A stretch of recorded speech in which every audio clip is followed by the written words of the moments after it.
حي بينتو وقف لنا زي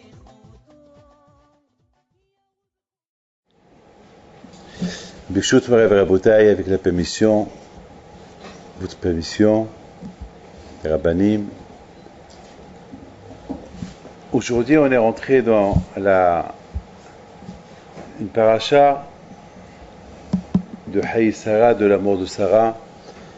Et dans cette paracha aussi, il y a beaucoup de choses à apprendre, beaucoup de moussa à apprendre de cette paracha. Et surtout, ce qu'il y a à apprendre de cette paracha, c'est une belle question que j'ai vue hier soir. C'est une question que moi aussi chaque année je me pose. Et chaque année j'essaie de trouver une réponse. Vous savez qu'aujourd'hui pour se marier c'est pas facile. Pour faire un shidour il y a combien mais c'est pas facile un shidour. Déjà il faut Se'ata Ishmaya. Il faut beaucoup l'aide du ciel. Il faut beaucoup Se'ata Ishmaya. Il faut des miracles. Parce que deux neshamot qui vont être... C'est comme Adam et Hava. Adam, quand Jéhovah lui a donné Adam, celle qui lui convient. Et nous, celle qui nous convient. On ne sait pas. On ne sait pas. Beaucoup de fois, il y a Shimishmo hier. Hier, la plupart des gens que j'ai reçus sont en divorce. Mamash, hier, c'est presque... Hier et avant-hier, c'était des divorces pour des bêtises. Pour des bêtises. Haval, il y a un qui s'est marié après un mois, il divorce. Il y a l'autre qui s'est marié après même de la choupa, il s'est sauvé. De la choupa, il s'est sauvé. Non, pour vous dire, c'est grave ce qui se passe. De la choupa, il s'est sauvé. Le pauvre Hatan, il pleure, il ne sait pas quoi faire. De la choupa, il s'est sauvé. Il y a beaucoup de choses qu'on voit aujourd'hui. Il y a même des gens âgés qui divorcent, surtout aujourd'hui avec l'internet, avec tous les téléphones qui sont pas cachers, qu'il y a là-bas, toute la saleté du monde, ça perturbe les foyers aujourd'hui. Donc un mariage, c'est pas facile, c'est très dur un mariage, très dur. Et il faut prier. On dit cacher Zivougo chez Adam qui a souffle. Parce que ces petits Israéliens sont arrivés à la mer, ben ils ne savaient pas d'où le miracle qui va venir. Hachem leur dit allez-y face à la mer. Ils arrivent à la mer, en face il y a la mer, à gauche et à droite c'est quoi? C'est le désert, et derrière il y a quoi? L'Égyptien. Ils ne savent pas. Ils savent qu'il va y avoir une Yeshua, une Géoula. Il va se passer un miracle. Mais d'où? À gauche, à droite, en face, derrière. Et Akash Baruch Hu, il a fait que le miracle qui est venu, que la mer s'est coupée. Qui pouvait imaginer que la mer va se couper? Donc le Mazal aussi, Kachis, vous ne savez pas, est-ce qu'on va marier une Marocaine, une Tunisienne, une Algérienne?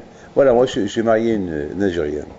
Alors que dans toute ma vie, je disais, moi c'est une Marocaine, une vraie Marocaine qui me fait le couscous, et voilà, le bon Dieu m'a donné une Algérienne. Bon, voilà, et Rav Yitzhak, qu'il est né au Mexique, et qu'il est parti habiter en Argentine. Voilà, il a connu une femme qui laissait Bichlal. Il a fallu que ma fille, elle va en Argentine pour se faire soigner. Alors si elle n'aurait pas été là-bas, donc jamais il aurait connu. C'est comme ça, le Mazal, il est comme ça, on ne sait pas. Alors vous savez comment je me suis marié, moi, hein? Tout le monde est curieux de savoir comment je me suis marié. Tout le monde est curieux. Comment Rabbi David, il a connu sa femme. Eh ben, c'était une femme qui s'appelle Madame Arfi. Elle habite à Lyon. Sa fille, elle est tombée dans le coma. Donc, ils étaient très, ils avaient peur. La fille était au coma. Donc, moi, j'étais à Paris. Je mangeais chez la famille Perret. C'était un jeudi soir. Jamais j'oublierai. Et à l'époque, il n'y avait pas de téléphone, il n'y avait pas les portables. C'est pas comme aujourd'hui. À l'époque, le téléphone, même les maisons, et pourtant à Créteil, ils n'avaient pas un téléphone. Hein. Il y a 35, 36 ans. C'est pas tout le monde qui avait un téléphone avant. C'est pas tout le monde. Donc, on entendait quelqu'un qui tape à la porte. C'est la famille Arfi qui sont venus de Lyon. Et la première chose qu'ils ont demandé, est-ce qu'on peut parler avec Rabbi Haim Pinto? Alors, Madame Pérez, il dit Rabbi Haim Pinto? Quel Rabbi Haim Pinto? Mais il est mort, Rabbi Haim Pinto. Ah, il vient avec la photo de Rabbi Haïm Pinto. Non, il n'y a pas. Non, non, il y a ici son petit-fils. Moi, j'étais jeune homme, j'avais pas de barbe, j'étais beau garçon. C'était. Voilà, j'étais entre le Maroc, l'Angleterre, la France. J'étais un peu perturbé, quoi faire de ma vie. Quel âge j'avais 29 ans, 28 ans, 29 ans plutôt. 29 ans, 28, je ne me rappelle pas. À Colpay de la Bataille, elle rentre, elle me dit, c'est vous? Je lui dis, c'est moi, quoi? C'est qui Rabbi Haïm? Je dis, c'est mon grand-père. Elle me dit, c'est votre grand-père? Alors voilà, ma fille, elle est dans le coma, on veut une bracha, et on peut voir Rabbi Haïm. Mais Rabbi Haïm, il est mort. Et même mon père non était vivant. Alors, si vous voulez mon père, allez-y chez mon père à Ashdod. Non, non, on veut une bracha. Ah, si vous voulez une bracha. Alors moi, pour finir un peu vite avec eux, je leur ai dit, bon ben, c'est Hachem, si Dieu veut, elle se réveille, et vous allez faire une séouda, et je viendrai à la séouda. C'est simple. Je viendrai à la séouda, Séouda Todaya. Vous ne voyez pas que le lendemain, ils appellent quelqu'un qui veut nous dire que Baruch Hashem, Hazé Hashem, c'était en plein été, c'était en plein mois d'août, Hazé Hashem, la fille s'est réveillée, et on va faire la séouda dimanche. Alors vous pouvez venir. Je lui ai dit d'accord, je viens, j'ai promis, je viens. Et je suis venu avec, bien habillé, costume, petite kippa sur la tête. Non, à l'époque j'avais une casquette. J'arrive, et dès que j'arrive, je vois que tout le monde qui me regarde. On dirait, et chacun il pointe sur moi. C'est lui, c'est lui, c'est lui. Parce que tout le monde a cru que c'était Rabbi Haïm Pinto. À l'époque, les Lyonnais, ils ne savaient pas. À l'époque, les Lyonnais, c'était des Lyonnais. Voilà, c'était des Lyons, c'était des Lyonnais. Que Rabbi Haïm Pinto, peu de Marocains qui habitent à Lyon, qui ont entendu parler de Rabbi Haïm Pinto. C'est pas tout le monde qui a. Que des Algériens. La ville de Lyon, c'est des Béchariens, des Algériens, c'est un peu de Tunisiens, un peu de Marocains, c'est tout. Tout le monde qui me regarde, tout le monde qui pointe sur moi. J'ai rien compris. Je rentre à la salle. Non, on me fait rentrer dans une petite chambre. Et je vois les gens qui rentrent, qui veulent des brachot. J'ai dit, attends, je ne suis pas venu pour ça, moi. Des brachot. J'ai rien compris. Chaque fois que je voulais me sauver, il y avait 2 personnes à la porte qui gardaient la porte que je ne sors pas. Quelque part, on m'a kidnappé. Vous avez compris? On m'a kidnappé. C'est là-bas, Lyon, c'est Rabbi Yaakov Essara, c'est le Colomb Béchard, c'est les tzadikim qui sont connus là-bas par les Algériens. Marocains, il n'y avait pas, j'ai rien compris. Qu'est-ce qu'on veut de moi? Et voilà, mon beau-frère qui rentre, enfin, un monsieur qui rentre avec une jeune fille, il rentre pour une bracha. Et voilà, j'ai fait une bracha, j'ai donné à la jeune fille la bracha pour le mariage, et lui pour qu'il voie une maison. Et après eux, je me suis sauvé. Je ne suis pas rentré à la salle. Et j'ai dit, ceux-là, ils m'ont eu. Mais à Kadosh Baruch Hu, la botte ma'ashavut b'lev ish, ba'asat et Hashem itakom. Regardez cette histoire que je vous ai racontée. Je n'ai voulu beaucoup à cette famille-là. Pourquoi ils m'ont fait ce coup-là? Pourquoi? Après, j'ai dit, bon, là, c'est pas grave, c'est pas grave, non. Et finalement, je vais pour le mariage de mon frère à Ashdod. C'était vers le mois de Elul. Voilà, j'étais avec ma mère pour aller acheter, je sais pas quoi, quelque chose pour les trucs, pour le mariage. C'était le jour de mariage de mon frère, et voilà, je vois en face moi qui arrive à Ashdod une fille et sa mère. Et puis, elle m'a fait un sourire. Je lui dis, ah, je vous ai vu. Oui, on s'est vu il y a 2 semaines à Lyon, chez la famille, vous êtes venu pour Séouda Todaya, et c'est ma mère. Voilà ma mère, comme ça, elle lui dit, alors que vous êtes là en vacances, je vous invite ce soir au mariage. Je dis à ma mère, mais d'où tu les connais? Mais d'où tu les connais? Mais c'est pas grave, on les invite au mariage. Ils sont venus au mariage parce que ma mère les a invités. Et voilà encore, pendant le mariage, je passe derrière mon père pour aller à Houpa, et je vois là, ils étaient là, ma mère, elle sort de la Houpa, elle va vers eux, elle leur dit, je vous invite pour Shabbat Hatan. Je dis à ma mère, mais d'où tu les connais? On ne les connaît pas. C'est des Algériens. Et nous, on est Marocains. Et nous, on est Marocains. On ne peut pas se marier. Il me dit, maman, c'est pas grave. Maman, c'est une histoire de Hebel. Et voilà, arrive Shabbat. Ils sont venus encore. Voilà, ils étaient là. Il y avait Minyan. On était là pour Sheva Brachot. Et mon père, à un moment donné, il la regarde, il lui demande son nom. Il commence à réfléchir. Et soudainement, il se lève. Il dit à la jeune fille et à sa mère, ben, vous êtes du mazal de mon fils. Voilà comment ça s'était mis. Moi, j'étais choqué. Elle était choquée. La mère était choquée. Eh bien, il s'est passé que pendant un mois, c'était Arif Shabbat. Après, pendant un mois, pas de nouvelles. Je ne l'ai pas appelé, rien du tout. Je ne voulais même pas savoir qui elle est. Et un jour, mon père, après au Shachana, il me dit, comment est-ce que tu as vu? Je dis, papa, je suis avec toi au Maroc depuis un mois. Comment je vais la voir? Parce qu'on est parti du Maroc, d'Israël au Maroc après pour la Iloula de Rabbi Hippido à Essaouira. Je dis, papa, on a passé là-bas au Shana. Je dis, papa, mais est-ce que c'est vrai ce que tu as fait? C'est mon mazal? Il me dit, mais oui, c'est pas de la rigolade, c'est avec elle. Donc je l'ai appelé. Il me dit, alors c'est vrai? Je dis, ben, je pense que c'est vrai. Et 2 mois plus tard, on s'est mariés. Ou 3 mois plus tard, on s'est mariés. Voilà, c'est ça. Donc, je raconte une histoire pour vous dire que si, et bien, on a prié. J'ai beaucoup prié, moi, pour le Mazal. Je suis parti, moi, et Rabbi Raphaël Abahsera, qui est votre oncle d'Ashdod. Lui et moi, on est partis en plein été, avant que j'ai rencontré ma femme. On a pèleriné au Rahim Akadosh. On a prié pour qu'on se marie. Parce que lui aussi, il avait l'âge de se marier. Lui n'était pas marié, moi, je n'étais pas marié.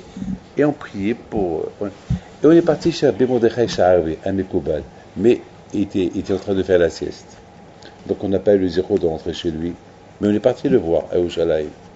Mais on est parti, pèleriner, lui et moi, le Kotel. Et une fois qu'on s'est séparés, on s'est promis que chacun, il invite l'autre à son mariage. Lorsque j'ai connu ma femme et j'ai fixé la date de mariage, comme promis, j'ai envoyé une lettre à Baba Meir à la Shalom. Il m'a écrit une très belle lettre, je l'ai. Très belle lettre de Mazal Tov, très belle lettre avec son écriture. Et j'ai envoyé une carte de mon mariage à Rabbi Raphaël Abahsera. Vous voyez pas que la même semaine je reçois la lettre de Baba Meir de Mazal Tov et une lettre du mariage de Rabbi Raphaël Abahsera, la même date, le 4 janvier. La même date. Donc je ne pouvais pas aller à son mariage, il ne pouvait pas venir à mon mariage, parce qu'on s'est mariés la même date. Voilà le kouah de la tchila. On a été prié. Mamash, on est parti prier. Donc vous voyez, je raconte tout ça pour vous dire que le mariage, c'est pas facile. Il faut beaucoup prier à Kadosh Baruch Hu, qu'on ne tombe pas sur la fille, la fausse femme. Et que la femme ne tombe pas sur le faux homme. Il faut qu'elle trouve son mazal. Et pour ça, il faut des prières. Maintenant, je vous ai fait tout ça, une petite introduction pour la question que j'ai vue hier soir. Le Mashgiach de Rabbi Nathan, le Mashgiach de l'Écoud, il pose une belle question. Alors, si ça ne vous dérange pas, je peux avoir le Humash, le Bereshit. Il y a un passage qui dit comme ça. Hier, je dois vous dire quelque chose. Que ce cours de Torah, je l'ai écrit à 4h du matin. C'est à 4h du matin, je l'ai écrit, parce que c'est 24 heures que j'avais pas à dormir avec le... Donc c'est là que j'ai pris ce livre-là, et voilà ce qu'il dit. Voilà. Alors, maintenant, il arrive à Haran, il y a eu un miracle, il est arrivé vite, la terre s'est raccourcie, au lieu de faire un voyage de 2, 3, 4, 5 mois, il a fait ça le même jour. Et voilà, il commence à prier à Kadosh Baruch Hu, Vayomar, Hashem Eloke Abraham, a donné à Abraham. Je t'en prie, Akadosh Baruch Hu, aide-moi, fais du bien avec mon maître Abraham. Voilà, voilà, je vais me mettre à côté du puits et les filles vont venir pour épuiser de l'eau. Et la fille à qui je vais demander, donne-moi un peu de l'eau pour boire. Et elle va me dire, et même toi, et même à tes chameaux, je donne à boire. C'est elle le mazal de Yitzhak. Ou pas? Rabbi Nathan, le Mashgiach de Likud, Alav Shalom, il pose une question. Il dit, mais c'est comme ça qu'on fait un chidour, c'est comme ça qu'on cherche un mariage. Mais pourquoi il prie à Kadosh Baruch Hu? Il veut que Hachem y apporte tout. Il veut un chidour sur un plateau. Mais à lui de faire Ishtadlut, à lui d'aller chercher, à lui d'aller voir, se renseigner, quelle fille. Non, il veut un chidour sur un plateau. Il veut qu'Akadosh Baruch Hu lui apporte un chidour parfait. Et en plus, et si je lui demande à boire, il faut qu'elle pense, non, je donne et à toi et au chameau. Mais Nathan, il dit, mais c'est pas comme ça qu'on se marie. C'est vrai, il y a des prières, mais attends de chercher. Comme moi, j'ai fait des prières, mais j'ai cherché. C'est pas, j'ai pas. Vous savez que à chez Mishmor, j'avais fait un shidduch avec une fille, et mon père, la Vachalom, il me dit, mon fils, je ne sais pas si c'est elle, mais fais ce que tu veux. Et je suis parti, j'ai prié, et je ne me suis pas marié avec elle. La pauvre, 5 ans plus tard, il a eu la grave maladie, elle est morte. La pauvre. Bon. Pour vous dire que j'aurais pu, mais j'ai prié. Bon, quand je vois qu'il a fait que, ouais, c'est des, j'ai eu beaucoup de la peine pour elle, la pauvre, mais c'est comme ça, il faut prier. J'ai fait Shtadlut et j'ai prié. Alors maintenant, pourquoi Eliezer, il veut tout faire tomber sur la Kadosh Baruch Hu. Il veut une femme sur un plateau, une femme qu'elle est. Et pourquoi c'est aussi vite que ça? Alors, à Bouteille, hier soir, j'ai commencé à réfléchir et j'ai vu que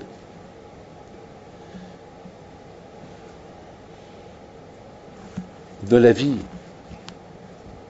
qu'est-ce que Hachem il veut de nous? Est-ce que vous voulez savoir qu'est-ce que Hachem il veut de vous? Chacun de nous. Qu'est-ce que Hachem il veut exactement de chacun de nous? Chacun de nous, il doit savoir une chose.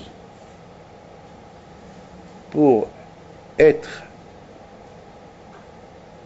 Be'ezat Hashem dans la Torah et que Be'ezat Hashem voir une suite, vous savez, cette semaine, chez Mishmor, combien de mauvaises nouvelles, à part les divorces qu'il y a, combien des hommes, des mamans, ils sont venus chez moi cette semaine pour se plaindre sur leurs enfants qui les frappent, des enfants de 14 ans, 15 ans, qui frappent les parents. Et aujourd'hui, les enfants, ils sont devenus, ils ne veulent plus aller à l'école. Ils ne veulent plus aller à l'école. Ils dictent, ils terrorisent la maison aujourd'hui. S'il n'y a pas de Torah, voilà ce qu'il y a. S'il n'y a pas la Torah, ce qu'il y a, ce qu'il y a. Il ne faut pas se satisfaire uniquement, voilà, je vais au collège, je suis un Ben Torah. Non, ça ne veut rien dire. Il faut être Kimayan Amid Gaber. Il faut être quelqu'un que tout le temps, il veut ajouter. Ça veut dire, il faut que je devienne comme une source qui ne s'arrête pas. L'eau qui sort, il ne s'arrête pas. Même que tu fais n'importe quoi pour essayer de boucher la source pour que l'eau ne sorte pas, la source est tellement forte qu'elle va casser la fermeture qu'on a fermée et l'eau va continuer à sortir. Il faut être Kemayan Amid Gaber. Est-ce qu'on est Kemayan Amid Gaber? Est-ce qu'on est comme une source parce qu'il se renforce, qui ne s'arrête pas, comme une source qui ne s'arrête pas, toujours il y a de l'eau qui coule, toujours, ça veut dire, toujours on continue, ça veut dire, par exemple, ça veut dire que ne pas s'arrêter dans l'arbre de Hachem, on est toujours Kemayan Amid Gaber, toujours, on est comme une source qui ne s'arrête pas, que toujours, quand par exemple les il y a beaucoup des. Il y a un lac Victoria, vers le Canada. Il y a là-bas, ce lac-là, il y a des chutes d'eau que ça fait depuis la création du monde, jamais l'eau ne s'arrête de couler. Toujours, jamais il ne s'arrête de couler. Toujours, ça coule, ça coule, ça coule, ça coule. Ça, c'est ce qu'on dit, je pense, c'est ça ce que le prophète il dit. Roikol tsame lechoamaim. Celui qui a soif, il fallait le roikol tsame lechoamaim. Et c'est quoi lechoamaim? C'est quoi lechoamaim? Celui qui a soif, il va vers l'eau. Et alors, tu as soif, tu vas. Non? Haram me dit, c'est quoi lechoamaim? Velmaim et la Torah. Ça veut dire, il faut être, ça veut dire, celui qui a soif, c'est pas beaucoup de fois ça arrive qu'on a soif, on va écouter un cours de Torah, on a soif, mais après ça s'arrête, après ça se refroidit. Non, le contraire, lorsqu'on aime la Torah, il faut être une fois que tu l'as goûté, il faut être imayan avec Gaber, il faut toujours continuer, il faut qu'il y ait une suite, il faut que ce que j'ai aimé, la Torah hier, aujourd'hui ça doit être davantage, et demain c'est encore plus, et encore c'est encore plus, et encore c'est plus, c'est plus, c'est plus, c'est ça. Rabotai, dans l'Avodat Hashem, c'est pareil. Dans l'Avodat Hashem, toujours. Et beaucoup de fois, ça arrive, on fait un tzedaka, et après, après, on n'a plus envie de donner. Un jour, on fait ça, un jour, on fait ça. Il n'y a pas ce qu'on appelle une suite dans l'Avodat Hashem non-stop. Une suite, on continue, sans s'arrêter. Comment les tzadikim, ils ont réussi à être des grands tzadikim? Vous croyez comme ça? Vous croyez que c'est comme ça les tzadikim, ils ont réussi à être des grands tzadikim? C'était du non-stop. Je vous raconte une petite histoire sur Rabbi Elchanan Seman, une histoire que j'adore, une histoire que je l'aime, une histoire que toujours je la raconte. Il n'y a pas une fois, il n'y a pas une année que je ne raconte pas 2, 3, 4 fois dans mes shiurim. Que lorsque un jour son fils il vient chez lui, il lui dit papa, maintenant on voit les nazis, ils sont un peu partout, on sait c'est quoi notre fin. Et puis papa, voilà, je vais te donner, je t'ai offert une paire de chaussures. Voilà, comme ça papa, au moins Kibodavaem, au moins avec tout ce que tu as fait pour moi, Hatchamaim, que tu m'as appris, tu m'as appris la Torah, j'ai beaucoup appris de toi papa. Rabbi Elchanan Seman, c'était un des élèves de Havetz Chaim alav hashalom. Et puis voilà, il met les chaussures et il les a mis. Mais un jour plus tard, Rabbi Elchanan Seman, il a remis ses anciennes chaussures. Et puis ils sont dit, papa, mais pourquoi tu as changé les chaussures? Si mon fils, les chaussures ils sont bien, ils sont super bien, mais il y a un problème. Le temps que je fais rentrer mes pieds dans les chaussures et j'ouvre les lacets, je ferme les lacets, ça me prend quelques secondes de méthode. Alors que ces chaussures que j'ai, c'est vrai, ils sont un peu déchirés, ils sont anciens. Et là, je glisse mes pieds dans les chaussures et je me lève. Là, ça ne prend pas le temps. Je pense à ça. C'est ce qu'on appelle Kemayan Amit Gaber. Celui-là, à son âge, il est tellement attaché à Kadosh Baruch Hu, attaché à la Torah, que pour lui, il calculait même ces secondes-là de chausser les chaussures, fermer les lacets. Est-ce que quelqu'un peut faire ce qu'il a fait à Belhava Seman? Le jour qu'il a eu la Brit Mila de son fils, il vient un shaliach chez lui, Mazal Tov quoi? Ta femme il a un garçon. Ah, Mazal Tov, il se prépare pour aller à la Brit Mila, il va chez Havetz Chaim, il lui dit, je mérite Mazal Tov, il dit, Mazal Tov pourquoi? J'ai eu un garçon. Ah, Mazal Tov, c'est bien. Vous savez que je dois partir pour la Brit Mila de mon fils. Et qu'est-ce que répond Havetz Chaim? Tu sais, cette mitzvah-là, tu peux la faire à des shaliach. Pourquoi tu vas faire plutôt Torah? Qui peut faire ça? Dites-moi. Moi, je connais ma femme m'en veut, parce que le jour qu'elle a couché, j'étais en train de recevoir les gens, je ne suis pas venu tout de suite. Jusqu'à maintenant, c'est Michael. Le jour que Michael est né, j'étais en train de recevoir les gens à Paris, et je ne suis pas venu tout de suite. Je suis venu 5 heures plus tard. Comment tu es arrivé 5 heures plus tard? Et ça, c'est ni Brit Mila, ni rien du tout. Wow, si je viens pas à la Brit Mila, ce serait un divorce. Ça aurait été un divorce. Et Havetz Chaim, il dit à Rabbi Elchanan ben Seman, mais cette mitzvah de Brit Mila, tu peux la faire à des shaliach. Tu peux mandater quelqu'un, il va à ta place et fait la brit mila à ton fils. Et toi, tu restes, tu étudier la Torah. Et c'est ce qu'il a fait, Rabbi Hava Seman. Ça, ce qu'il a fait. Qui peut faire ça? Ça, ce qu'on appelle Kimayan Hamid Gaber. C'est quoi Kimayan Hamid Gaber? C'est au moment que quelqu'un, il a un nisayon. Ce nisayon-là, il ne va pas, Shalom, l'affaiblir de l'étude de la Torah. Mais Dafka, il va se renforcer encore plus dans la Torah. Ça, ce qu'on appelle Kimayan Hamid Gaber. Ça, c'est une mida. Alors, j'ai vu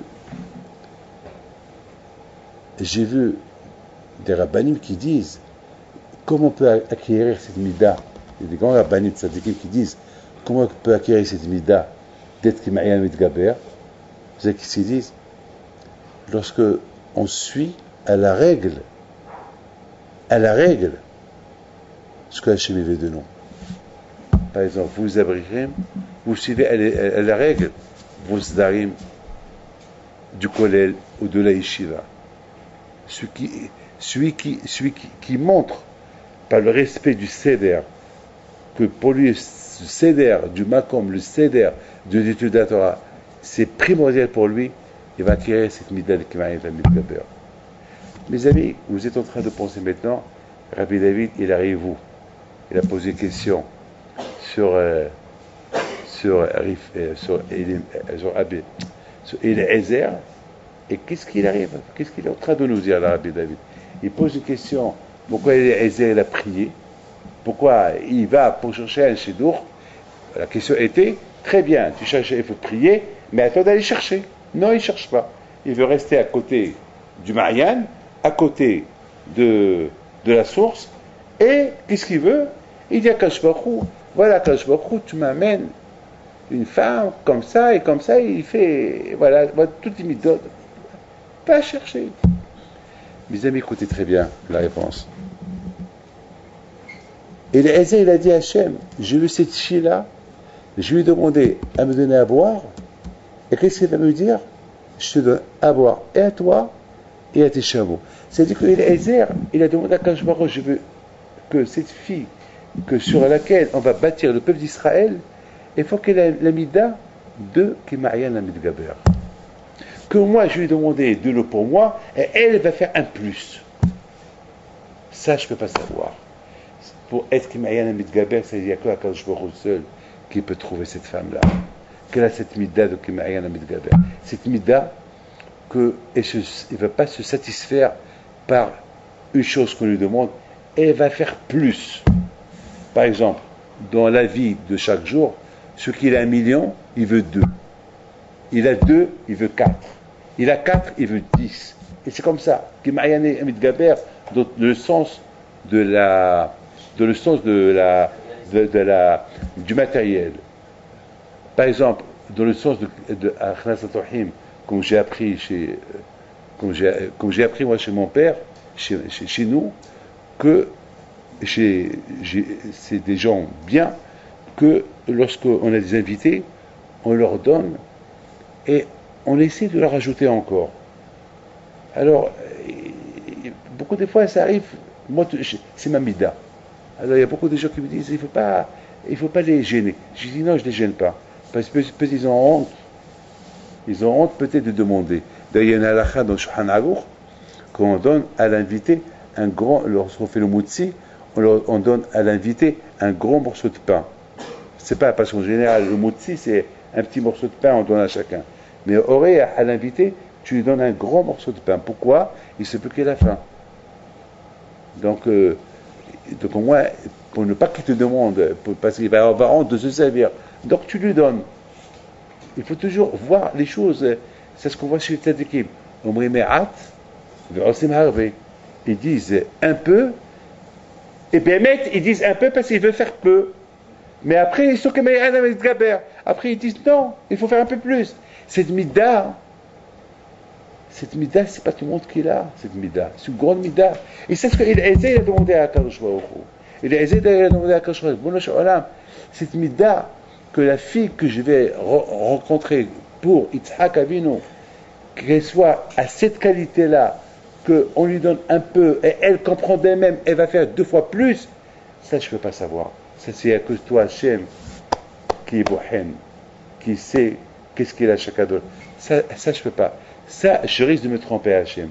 Je risque de me tromper, d'aller chercher. Je vais trouver une fille, c'est vrai, et elle est bien, elle a tous les critères que je veux, mais elle n'a pas cette mida sur laquelle on va bâtir le peuple d'Israël. Qu'elle soit qui m'a rien à mitgabé dans Avodat chaque jour. Que toujours, on lui demande de faire peu, et elle va faire beaucoup. On lui demande de faire peu, et elle va faire beaucoup. Ça, c'est pas, ça n'y a que toi. Alors, c'est la raison pourquoi elle est aisée, je pense. Il a demandé à Kadosh Baruch Hu cette faveur-là. Aide-moi. C'est pas spécial qu'il est aisé. Il était, vous savez, entre vous et moi, il n'était pas n'importe qui, il est aisé. Hein. Vous mettez ça dans la tête. Hein. Il est aisé.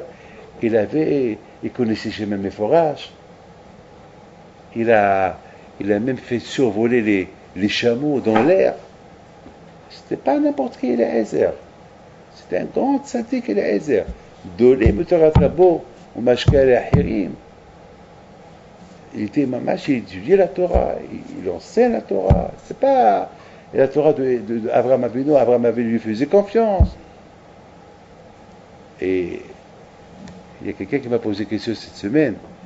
Il m'a dit, c'est quoi Bishtah Malachol Lefanecha? Abraham, il dit à Eliezer que Hachem t'envoie son malach. Il m'a posé une question, il m'a dit, mais on n'a pas vu ce malach dans l'histoire. Oui, ce malach, Bishtah Malachol Lefanecha, oui, ce malach. On n'a pas vu ce malach, il est où ce malach? On n'a pas vu, oui, ce malach. Alors j'ai répondu, j'ai dit que Eliezer, écoutez bien ce que je vais vous dire, écoutez très bien. Eliezer, il prend la route pour aller à Haran. Il voit qu'il arrive à Haran. Parce que il avait Hakodesh, c'était prophète. Il voit qu'il arrive à Haran. Ah, il voit qu'il est à côté de l'eau. Ah, c'est l'heure que les jeunes filles vont venir pour épuiser de l'eau pour les bétails. Ah, tout de suite, il avait une pensée. Laquelle? Tout a été vite, hein. Cette histoire-là d'aller trouver la fille pour mon maître Yitzhak, ça a été vite. À quoi il pense maintenant? Dommage pour ma fille. Moi aussi j'ai une fille. J'ai une fille que, dommage. J'ai cru peut-être que je vais rien trouver ici. Et je vais retourner. Et je vais reproposer à Abraham. Voilà, j'ai une fille. Elle est mieux que la fille de Ishmaël. Elle est mieux que les filles de Anna et Mamré. Elle est même mieux que les filles de l'autre. Ah, comme elle m'a fait, attends, il avait une aiguille. Il avait un intérêt personnel. Qu'est-ce que je vais faire?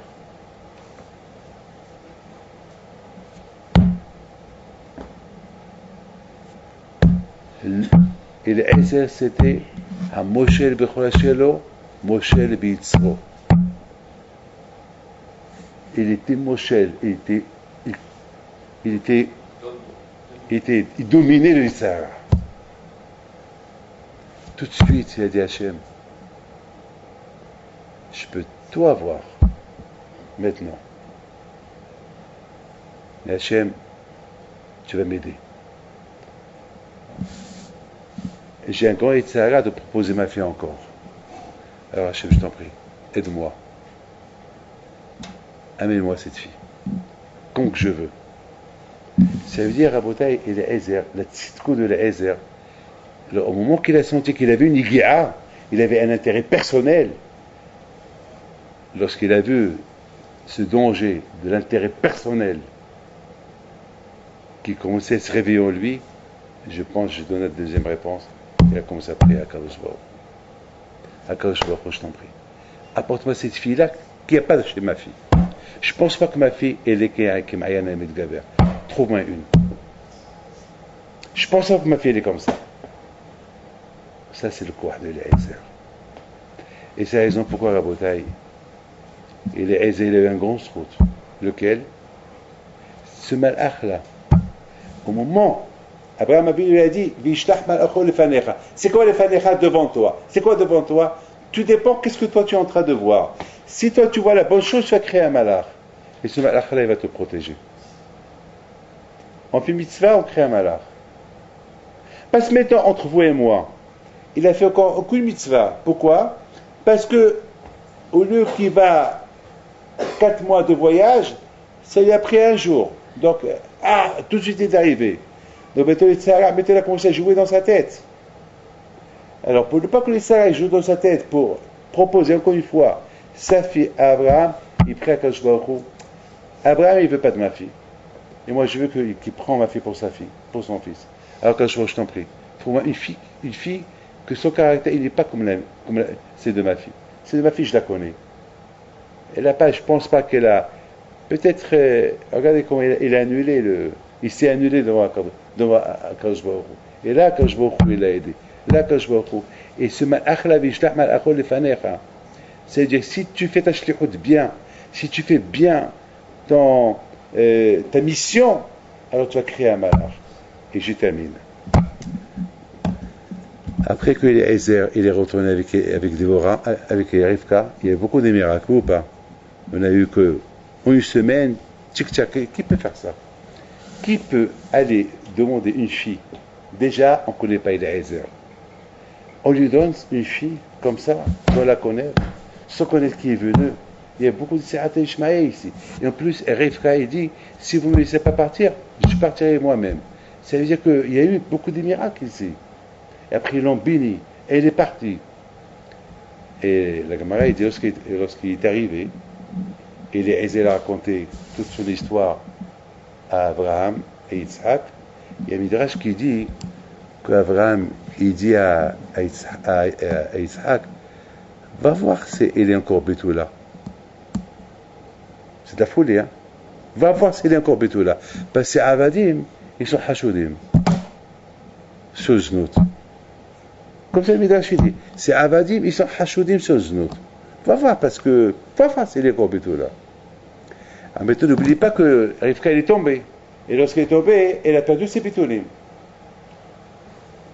Alors, donc, il a fallu que ce malach-là, écoutez bien, ce malach-là, il est resté à côté du sang de Rivka pour surveiller ce sang-là pour ne pas qu'il disparaisse. Il a dit Yitzhak, voilà le sang de ta femme. C'est là. Il n'a rien fait. Mais entre-temps, il a aisé s'est sauvé. Oui, il est parti. Le Midrash il dit que les portes du ciel sont ouvertes et il est rentré Gouf Shama Gan Eden. Comment il a eu zéro de rentrer Gouf Shama Gan Eden avec tous ces trucs que je vous ai dit maintenant. Alors maintenant, je pense, ça veut dire comment il est rentré à Gan Eden avec ce malach.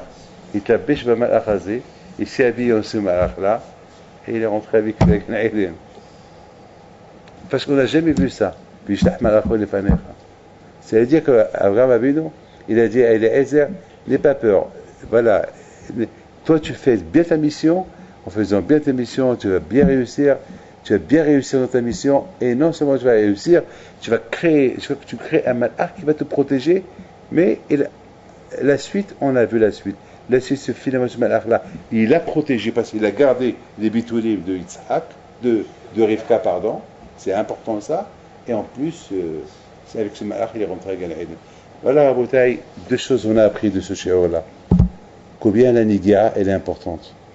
Celui qui a un intérêt personnel, il est passé au là et d'autres. Combien on doit se travailler beaucoup. Par exemple, il y a beaucoup de fois ça arrive. J'arrive dans une ville et je reçois les gens et voilà, et j'ai des gens, par exemple, des rabbins qui viennent, ils me demandent que je dois ramasser l'argent chez les gens que je connais. Ça est ça, là. Attends, j'ai une nigia. C'est une grande nigia. Attends, moi, je suis là pour mes mosdot. Toi, tu viens pour tes mosdot. Débrouille-toi. Qu'est-ce que je peux faire pour toi? Et parfois, même dans ma tête, je peux dire, mais c'est une pas de venir, attends, pourquoi c'est pas moi qui vais aller chez lui alors, c'est une grande IGA. Et ça, c'est un travail qu'il faut faire. C'est un travail personnel qu'il faut faire sur tout ce qui est Niga Badaba. Je raconte une petite histoire. Hier matin, il y avait quelqu'un qui est venu chez moi, il m'a donné un bon chèque, alors que nous, presque, on est à zéro dans les comptes. Et celui-là, il a fait une yeshiva à Bonneuil. Et je suis très fier de la yeshiva qu'ils ont fait. Parce que c'est moi qui l'ai encouragé depuis le départ. D'ailleurs, moi-même, la yeshiva que j'avais ici, je l'ai fermée parce que j'ai vu que le travail qu'il lui fait, c'était super. Donc j'ai dit, pourquoi tu veux que j'ouvre? C'est mieux que les gens, qui viennent chez moi, c'est mieux qu'ils vont chez lui parce que lui, il a une équipe sur place. Moi, mon équipe, elle vient d'Israël et ça ne marche pas. L'équipe qui vient d'Israël, ça peut pas. Pour une yeshiva, il faut une équipe sur place. Donc j'ai compris que dans la vie, il faut savoir comprendre. Il faut vite, il faut comprendre, il faut être choqué et dire papa. Donc j'ai encouragé. Et j'ai aussi encouragé d'agrandir la yeshiva. J'ai aussi encouragé d'ouvrir, de construire un grand Beth Amikdash parce qu'il était serré. C'était sale, c'était ancien. Et Baruch Hashem, le 23, ils vont faire l'inauguration de la yeshiva. Eh ben, j'ai pris le chèque qu'il m'a donné celui-là hier matin, et je lui ai donné, il était très content, il m'a dit, c'est ce que j'avais besoin pour terminer. Eh ben, c'est ça, la Nigia, c'est dur. La Nigia, et Nogia, Badavar, chacun de nous, il voit son intérêt personnel. Mais dans la Torah, c'est pas comme ça. Dans la Torah, pour arriver, écoutez bien, je termine, pour arriver à annuler la Nigia, l'intérêt personnel qui t'empêche dans beaucoup de midotovot, il faut être Kima'ayan Amidgaber. Celui qui a cette mida de Kima'ayan Amidgaber, celui qui a cette mida qui dit peu, il fait beaucoup, celui qui a cette mida-là, il annule complètement, il annule la mida de Niga Abadava, de voir un intérêt personnel. Un intérêt personnel, tous sont là. Chacun, il est Niga Abadava. Chacun veut voir que soi. Pourquoi je veux voir l'autre? Il y a un proverbe qui dit chacun pour soi et Dieu pour tout le monde. Ça, c'est facile, ça. Alors, et toi, qu'est-ce que tu fais pour. Et toi, tu ne peux pas faire un peu pour Hachem? Hachem pour tout le monde, très bien. Mais toi, tu ne peux pas le faire aussi pour tout le monde? Toi, non, chacun pour soi. C'est pas. Am Israël, c'est ce que Eliezer, il a voulu créer. Eliezer, il voulait construire. Il voulait une femme afin de construire Am Israël avec une femme qu'elle n'a pas cette mida chacun pour soi. Non. Il n'y a pas de chacun pour soi. C'est une mida que tu me demandes un peu, je fais plus. C'est ce qu'il a essayé de demander. Je vais demander avec de l'eau. Et elle va me proposer, je vais donner même aux chameaux. Vous imaginez combien 10 chameaux leur donner à boire? Vous imaginez combien des centaines de litres? Parce qu'il y a une fille de 3 ans qui va courir, les allers-retours, et leur donner, encore, retourner. Et Eliezer, il regarde. Il dit, c'est là. C'est une grande mission de Nefesh. Vous êtes 10 chameaux. Mais tous 10 chameaux. Avec les hommes qui ont accompagné les chameaux. Plus c'est Eliezer. C'est dur. C'est au-delà du corps d'Afteva. C'est impossible. C'est ce qu'il dit à Eliezer. Il dit, je veux une qu'elle soit qui ma'ayan à Midgaber. Qui ma'ayan. Rabbi Nathan al-Vachon Shtamil, il dit une phrase qui m'a fait un peu peur ce matin. Il dit comme ça, il dit que le Maggid Mikelem, il avait une mida que toujours, chaque jour, il sentait qu'il y avait Hayara'a à côté de lui. Il y avait un lion ou un démon qui veut le manger. Et chaque fois, il regarde, il fait attention pour qu'il ne le mange pas. Alors, le Maggid Mikelem al-Vachaoui, il a expliqué, il a dit, le Tzahara, sachez qu'il est toujours à ta droite, à ta gauche. Il faut faire attention de lui. il faut avoir peur de lui. Alors j'ai expliqué, j'ai dit, tu vois David, lorsqu'un homme, il est Kimayan Amidgaber, lorsqu'un homme, toujours, il dit peu, il fait beaucoup, il dit je vais étudier un quart d'heure, il étudie 1 heure, il est Midgaber dans Avodat Hashem tout le temps, ce Hayara'a, ce Tzahara, il n'est pas là, il n'est pas à côté, il disparaît. Parce que tu es Midgaber, parce que toi tu cours et lui il court derrière toi, donc il est toujours derrière toi. Parce que tu es toujours Midgaber, tu es Kimayan, ça y est, tu le dépasses. Le fait que tu le dépasses, il est derrière toi. Mais au moment que tu commences à ralentir, il s'approche de toi, les Sahara, et depuis que tu ralentis, il s'approche, et toi tu ralentis, il s'approche, jusqu'à là qu'il risque même de te prendre de ses mains, et c'est fini. Tu as gagné la bataille, tu as perdu la bataille. Donc voilà la bataille, ce que Eliezer, il a demandé à Kadosh Baruch Hu. Et cette mida-là, je ne peux pas la trouver. Il faut que toi, tu m'aides à détecter cette femme qu'elle a cette mida, parce que si elle a cette mida, elle va hériter cette mida à Am Israël. Et si elle hérite cette mida à Am Israël, ça, on a gagné ça à Am Israël. Aujourd'hui, Am Israël, c'est bien méta. Miskut Nefesh. Dans Am Israël, dans Avodat Hashem. Alecha Rabnu Kol Hayom. Kim'aya Mitgaber. Comme les 2 histoires que je vous ai racontées de Rabbi Elhan Saman. Kim'aya Mitgaber. Et comme tous les tzadikim que nous avons eu Baruch Hashem, qui sont Kim'aya Mitgaber. Ça veut dire que le Avodat Hashem, c'est un non-stop. C'est toujours mais Hayl Hayl, continue. C'est pas en ralenti. Il faut toujours continuer. Voilà, bon, ben, Hashem, quoi que je me. Quelle caméra vous faites? Hein? Shabbat. Très bien. Bon, ben, Hashem, quoi que je me. Vous savez, hier, il y a une femme qui est venue chez moi hier. Elle croit qu'elle fait Shabbat. Elle croit vraiment qu'elle fait Shabbat parce qu'elle a un problème, un grave problème. Et je lui dis, tu fais Shabbat? Et elle était étonnée. Elle me dit, Rabbi. Elle regarde son mari. Elle avait honte que je posais. Et en plus, elle se courait la tête. Bon, moi, je ne regarde pas les femmes, je suis pas accompagné. À un moment donné, moi-même, je me suis senti un peu gêné. Je lui dis, écoutez, dans le Shabbat, il n'y a pas de limite. Il n'y a pas de limite. Il me dit, mais non, mais la façon, comme vous avez dit, et vous respectez Shabbat. Et voilà, son mari, il la regarde. Il lui dit, mais il l'appelle par son nom. Et beaucoup de fois, je t'ai dit, ça, c'est péché. Et tu me dis, c'est rien. Parce que ta mère, elle le fait. Et chaque fois, je t'ai dit, ça ne veut pas dire que si ta mère, elle le fait, c'est pas péché. Alors lorsque j'ai écouté la chose, j'étais curieux de savoir, je me suis dit, mais que c'est péché. C'est péché, Shabbat. Elle m'a dit, je ne savais pas. Je dis, voilà, tu vois, peut-être c'est à cause de ça, peut-être c'est un problème. Enfin, il faut être mitaken. Et la chose que tu as, c'est accompagner la bataille, c'est ça. Allez, cachez vous dans le Bachavat Staha. Et couchez tous, Kimayan. Allez.